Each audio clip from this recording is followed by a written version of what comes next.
Assalamualaikum warahmatullahi wabarakatuh. Sampurasun dulur-dulur sadayana, dulur salembur baraya sanagara. Mugia sadayana ayeuna aya dina kaayaan sehat walafiat, sehat lahir sinareng batin. Amin ya Allah ya rabbal alamin.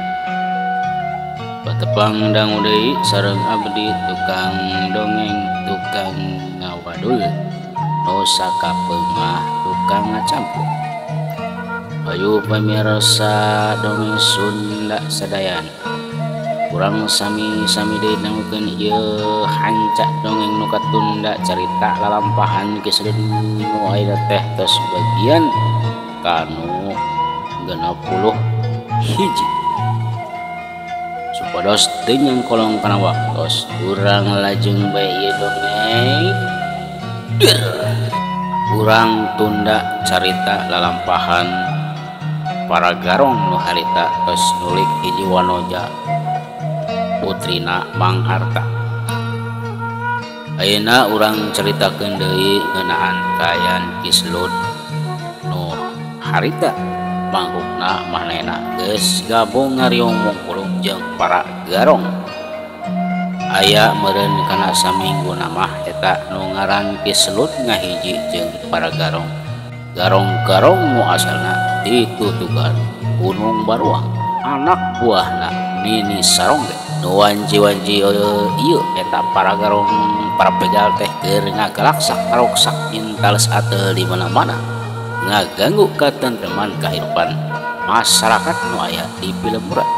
Ya utamina mah kanu baroga pakaya loba. Para juragan para saudagar pada nalangsa tegenah sare tegenah rasa isuk kusak-kusuk penting kulinggasan mikiran kumaha ngeundeun ngajaga harta dunya baranana. Cik manehna aya rasa sok sieun eta para garong teh ujug-ujug daratan ka imah maranehna. Kulantaran kitu para pamong, para saudagar nu aya di desa-desa nu aya di Pilemburan ngabewarakeun ka sadaya masyarakat supaya ietna waspada. Cering-cing pageh kancing disalingseup pageh dikeun. Aduh, 7 poe deui urang anggeus pancen euy, cek hiji garong. Maksudna kumaha? Can apal sugan pan kamari gegedug utusan ti anak buahna Bah Jumala ngabejaan ka dieu. Yen ayeuna wanoja keur tumbal engke peuting purnama teh geus jangkep jadi 7 urang. Eta hartina pancen urang teh kedeung deui rengset. Cek hiji garong. Dari teh Kislut nu keur ngeletis bae camuilan kulup suuk nu kabeneran aya di dina. Ngadenge omongan hiji garong manehna tuluy ngareret ka eta garong ngan manehna teu nanya ieu ngan ukur mencerong bae semok nu panasaran. Meunang mangsa wanoja urang mana euy nu dua hiji deui, cek hiji garong deui. Ngadenge mah urang lembur gegeresutkeun euy jeung urang karang sambung, cek hiji garong. Gebeg Kislut harita keneh ngagebeg sabab ngadenge lembur manehna disabit-sabit ku eta para garong. Atuh syukur euy geus katimu mah euy. Me urang bisa balik ka lembur sewang-sewangan. Teu kawas kieu lah sasamunian siga bae dedemit mah. Jurig cek hiji rapok. Jadi iraha ieu kula bisa milo Arandika ka tempat nyilurukna Guru Andika kabeh. Cek Kislut mairan. Ya pastina minggu hareup euy sacan bulan purnama. Embal hiji garong ngajawab patarosan Kislut. Tuluy ayeuna arek ngamangsa ka lembur mana ya? Ulah geus cangkel ya geus. Diuk bae di dieu. Geus garatel ya suh dengan hayang ngarambah hayang ngajajal ilmu deui ya. Cek Kislut bari cunglang tung indit ting. Bari ka mana tuh Kang? Ulah rek ngalati awak heula. Ngasakeun ilmu nu pamungkas kula ya di tempat kira-kira sepi ku jelema. Sababna aya kahariwang jago-jago aliran bodas bakal kaluar ti kandangna. Jadi kula kudu geus sadia kana kakuatan musuh nu bakal kadatangan. Cek Kislut beri leos ini. Nya tuh Kisulut ngalios indit lempang nuju ka weh kulonon eta tempat. Pas anjog di hiji tangkal kira nu gede kacida kisulut lempangna ngalingkar tuluy jeung luncat kana rukun nu kacida rambutna jeung harieum pisan. Tuluy ngadepong panaona seukeut nembok ka hareup jalan nu tadi dilewatan ku manehna. Nya bae teu patila trojol katingali ku manehna aya 2 jelema. Taman euy teh mangkuluk teh katingali ti kajauhan mah asup ka tuangan ieu kiara ieu cek eta jeung. Buat tu karep di kali itu atuh blok. Oh waspada we, tetap urang kudu waspada ka eta jelema. Nu ngaran si Jabri. Najan geus nulungan balad urang ge tapi tetap urang kudu apal ieu saha-sahana eta jelema. Geus ayeuna geus urang balik deui. Kisulut nu keur ngahep-hep di jero rorongkun nempo jelema geus baralik deui tuluy nangtu. Bener ya, pangrasa aing yen marana geus curiga. Ayeuna aing di dieu.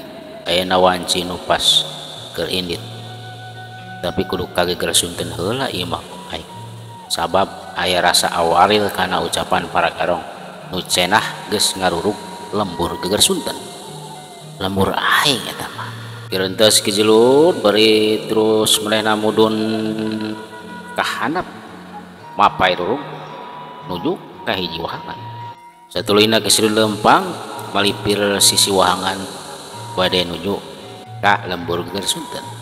Di hiji tempat anu aya jalan satapak nanjak ka luhur Kisulut eureun as inget kana kajian mangkukna ka tempat ubah heula ngalawan para warga keur nyelametkeun si Baplang. Asana daerah dieu ye nu kamari aing mawa si Baplang ieu lewat jalan ieu. Tungtulna Kisulut naik ka luhur mapai-mapai jalan satapak urut jelema. Di hareupna eta muang teh aya pilemburan. Ti kajauhan Kisulut tengok ka hanapeun eta pasir mumugang. Ketinggali ku manehna yen di sapanjang sapanjang jalan nu arahna ka lembur teh loba jelema-jelema keur ngajagaan wilayahna.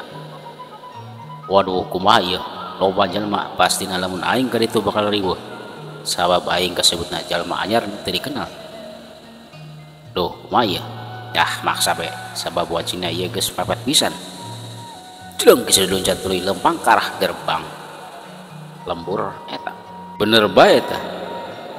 Sanggeus deget ka para panjaga Kisulut disamper ku tilu jelema. Dek ka mana lur? Cek eta. Punten Mang, abdi teh keur milari dulur nu cek beja mah aya di lembur ieu. Cek Kisulut bari dodongkoan. Teh heula. Aturanana nu datang ke tempat ieu kudu dipariksa. Segala pakaran kudu diesotkeun, baju ge kudu dibuka. Cek hiji jelema semu nu waspada kana gerak-gerik jelema anyar sabab nyawa sorangan lemburna harita keur geuting ku pasualan ngarajalelana para rampok. Nya mangga bae bade dipareos mah cek Kisulut. Dari muka pakaian tuluy ngalungkeun padogna ka hareup. Sabot Kisulut keur diperiksa ti kajauhan aya nu nyeluk ngagrowok lebahna di pos penjagaan. Ewak euy, eta komplotan rampok. Cek eta jelema nu di jero pos penjagaan. Rampok. Waduh, serang euy. Atuh kurubung jelema-jelema kadarinya. Nu tadi ngan ukur tiluan teh harita mah jadi nambahan. Baladna daratang kadarinya nalingker ka Kisulut. Ke heula ieu teh. Ulah lain rek niat jahat ke dia. Cek Kisulut bari leungna duanana diangkat ka luhur. Jebrot. Cedak. Teu kanyawan tongong Kisulut aya nu cujug atuh saloyong Kisulut nyoloyong ka hareup. Selesai jelema sigap syukuran nyak ngarengkas suku Kisulut kubrak. Kisulut ngegubrak awakna kubur. Aduh. Sakilat leungna ditewak tuluy diborogod ka tukang. Dasar rampok poloon ngadon nganterkeun nyawa sia ka. Curug bae. Cek aing ujug-ujug aya nu najong deui. Aduh. Kisulut nang bringis bae. Kisulut bati pasrah bae rek ngalawan kumaha tuh geus dikepung kitu. Dina bisana salamet ge pastina bakal meyakeun tanaga nu gede pisan. Tapi dina pikiran nambah celungak-celinget neangan lolong kerang keur kabur. Mun bisa kabur mah sugana urang menang bajai bawa ka pos. Cek selesai hiji jelema. Sanggeus di pos Kisulut nempo hiji jelema nu harita keur tina bangku tina kayu. Junet cek Kisulut. Apa maneh ka kulas ya? sugan teh poho we kakula eueuh rarasan sia Slut ninggalkeun sobat nuju mun keur kaancam sobatna naon nu kitu cek hiji jelema nu singoreng teh Ki Junet yang tanyangka kesaksian kukula anjeun geus ancrup milu gagawe kanu dilarang ngagabung jadi komplotan para garong cek Ki Junet keke ulah salah sangka euy cek Slut teu salah sangka kumaha kula ningali upanan kula sorangan yen Kang Slut teh milu bareng ngabrik jeung komplotan para garong di hiji leuweung sanjana kula teh rek minta diampura heula ieu teh kanjeun Junet sabab kula geus rumasa ninggalkeun sewaktu keur dirempuk ku para warga cek Ki Slut eta mah pasoalan ke ayeuna wayahna Kang Slut ayeuna keneh pada dibawa ka tengah dayeuh ditepungkeun jeung pun guru Ibu Jaya Jati cek ke Junet aya guru kitu dieu nya atuh kula pasrahkeun ka ayeuna nyanggakeun badan sakujur rek disiksik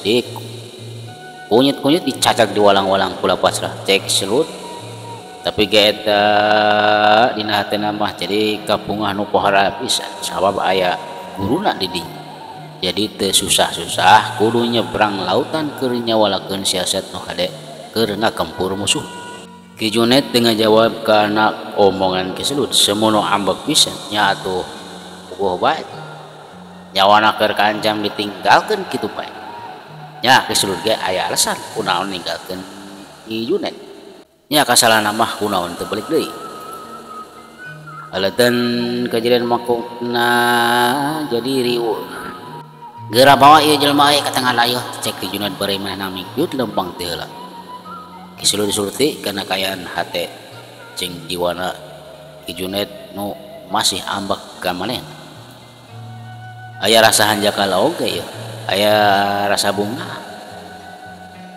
nampo sobatna aya dina kayaan cager bleger jag-jag waringkas ieu si Junet apalaing aya di leuweung irahanya waduh keuntas Ki Slut sapapanjang jalan Ki Slut mikiran bae konon si Junet bisa apa manehna kumpul jeung para garong santos nepi di hiji mah panggung nu rada gedean timah nu liana abringan teh ngarandeg katingali pantu imah eta teh ti kajauhan mah muka Assalamualaikum Waalaikumsalam sok bangga galebet cek hiji suara nu jero ieu waktu senegeuning saya pemirsa aduh kumaha ieu dongeng salajengna dia puran kapenta punten anu kasun ka para wargi sedayana mugia kahibur urang tunda heula ieu carita lalampahan Ki Slut urang mudah-mudahan bisa patepang di dina episode anu ke urang pungkas ieu dongengku wassalamualaikum warahmatullahi wabarakatuh cek aja